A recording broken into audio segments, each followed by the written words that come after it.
துரோகம் பண்ண, என்ன பாவம் பண்ண, ஏன் இவனை சோதிக்கிற? இந்த ஆபரேஷன் பிறகு அவன் உயிரோடு கூட இருக்கவே மாட்டான். அவன் உயிரோடு கூட இருக்கிறதுக்கு சான்ஸே இல்லை. ஆனா இயேசுவை உங்க மேல வச்சிருக்கிற இந்த நம்பிக்கையை பார்த்தாவது அவனை இப்படிப்பட்டதான பிரச்சனை இல்லாதபடி பண்ணிருக்க கூடாதா? ஏன் இவனுக்கு இப்படிப்பட்டதான காரியத்தை கொடுத்தீங்க என்று சொல்லி கடவுள் மேல நம்பிக்கையே இல்லாத அந்த டாக்டர் இப்படியாக தனக்குள்ள பேசிக் கொண்டிருந்தார். ஆபரேஷன் நாள் வந்துச்சு.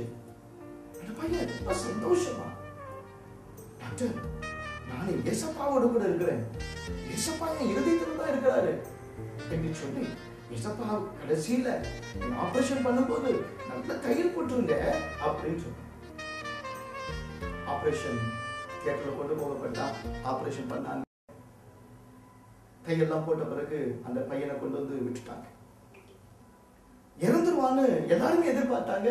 ஆனா படைச்சுக்கிட்டு நல்ல சுகமான ஆச்சரியமா இருந்தது எல்லாருக்கும் முன்னாடி. அவன் முதல்ல வாயை திறந்து பேசும்போது டாக்டரை கூப்பிடுங்க, முதல்ல பேசும்போது டாக்டரை கூப்பிடுங்களா. டாக்டர் போய் நின்ன, டாக்டர் டாக்டர் ஹார்ட்டை திறந்தீங்களே, ஆமா அதுல ஏசப்பாவை பார்த்தீங்களா, ஏசப்பா பத்திரமா இருக்காங்களா, ஏசப்பா விசாரிச்சீங்களா, ஏசப்பா எங்கேயும் போகாத படிக்கு நல்ல தையல் போட்டுட்டீங்கல்ல அப்படின்னு அவன் கேட்டான். யார பையன் கேட்ட உடனே அந்த டாக்டர் சொன்னாரு, உன் இதயத்தை நான் தையல் போட்டுட்டேன், ஆனா ஏன் இதயம் தான் இப்போ கிழிச்சிருச்சு. தேவனுக்கு மகிமையா சொன்னார். வானங்கள்ல தேவன் தமது மகிமையான சுவிசேஷத்தை வைத்திருக்கிறார்.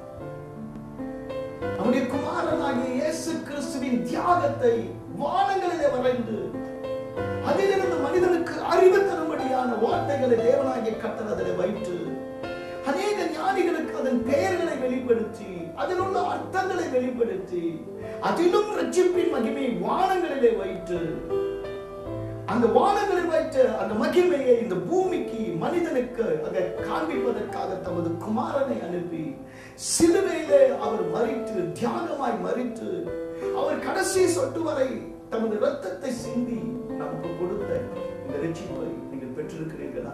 தேவன் தம்முடைய ஒரே பேரான குமாரனை நமக்காக கொடுத்து தமது அன்பை விளங்க பண்ணும்படி அவருடைய அநாதி திட்டத்தை அவர் நட்சத்திரங்களில் வைத்து அந்த திட்டத்துக்குள் நீங்களும் நாமும் வந்து பரிசுத்தமாகும்படியான ஒரு நாளை கொடுத்து கிருபையை கொடுத்திருக்கிற வேளையில இந்த செய்தியை கேட்கிற நீங்கள் இன்றைக்கு அதை உணர்ந்து, இயேசுவே என்னுடைய ரட்சிப்புக்காக, என்னுடைய மனமாற்றத்துக்காக, என்னுடைய பரிசுத்த வாழ்க்கைக்காக இத்தனை அநாதி திட்டங்களை நீ வைத்திருக்கிறதா என்று சொல்லி உணர்ந்து பாதத்திலே அமர்ந்து ஒரு நிமிஷம் நீங்கள் ஒப்பு கொடுத்தால் இன்றைக்கு அவர் உங்களை ரட்சிப்பதற்கு நல்லவராக இருக்கிறார். வாழ்க்கையை பரிசுத்தப்படுத்த அவர் நல்லவராக இருக்கிறார். கடைசி வரை உங்களை நடத்த அவர் போதுமானவராக இருக்கிறார். அது மாத்திரமல்ல, உங்களை பரிசுத்தப்படுத்தி தாம் இருக்கிற இடத்துல உங்களை கூட்டி சேர்க்க அவர் வருகிறவராக இருக்கிறார். நாம் ஜெபிக்கலாமா? எங்களை நேசிக்கிற எங்கள் அன்பின் பரலோக பிதாவே, நட்சத்திரங்களும் கூட பேசும்படி இன்றைக்கு கர்த்தர் வைத்திருக்கிறீர்கள். இந்த நட்சத்திரங்களிலும் கூட தமது சத்தியத்தை வெளிப்படுத்தி வைத்திருக்கிறீர்கள். இந்த சத்தியத்தை அறிகிற ஒவ்வொருவரையும் கர்த்தர் ஆசீர்வதிப்பீராக. உம்முடைய ரட்சிப்பின் மகிமை எத்தனை விலையேற பெற்றது, எத்தனை மகிமையானது என்று உணர்ந்து ஒவ்வொருவரும் மனம் திரும்பி கர்த்தராகிய இயேசு கிறிஸ்துவை ஏற்றுக்கொண்டு பரிசுத்த வாழ்க்கை வாழ உதவி செய்வீராக. அவருடைய ஆத்துமா வாழ்கிறது போல எல்லாவற்றிலும் வாழ்ந்து சுகமாய் இருக்க பண்ணுவீராக. கர்த்தரை நம்புகிறவனும் செழிப்பான் என்று சொல்கிறே, அந்த செழிப்பும் சமாதானம் வரட்டும். இயேசு கிறிஸ்துவின் பெயரால் கேட்டு ஆசீர்வாதங்களை சுதந்தரித்துக் கொள்கிறோம். ஜீவனுடைய நல்ல பரலோக பிதாவே, ஆமென். கர்த்தர் தாமே உங்களை ஆசீர்வதிப்பாராக. ஆமென். மேலும் விவரங்களுக்கு எல்லாம் இயேசுக்கே திருச்சபை number 1 hallelujah Nagar bypass road Karaikal. In English, All to Jesus Church number 1 Hallelujah Nagar bypass road Karaikal.